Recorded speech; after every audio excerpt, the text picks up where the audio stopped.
How to connect Xfinity Wi-Fi to Hisense Roku TV. Turn on your Hisense Roku TV and wait until the Roku home screen appears on the display. Use the remote control to move through the menu and open the settings option on the screen.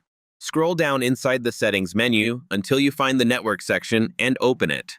Select the option that says Set up connection to start searching for internet networks. Choose the wireless option because Xfinity Wi-Fi connects through a wireless network.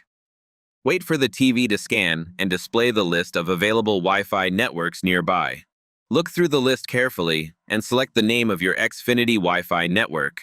Use the on-screen keyboard to type the correct password for the Wi-Fi network. Check the password once again to make sure it is entered correctly. Select Connect and wait a moment while the TV tries to connect to the internet. Return to the home screen and open a streaming app to confirm the connection is working. Thank you for watching.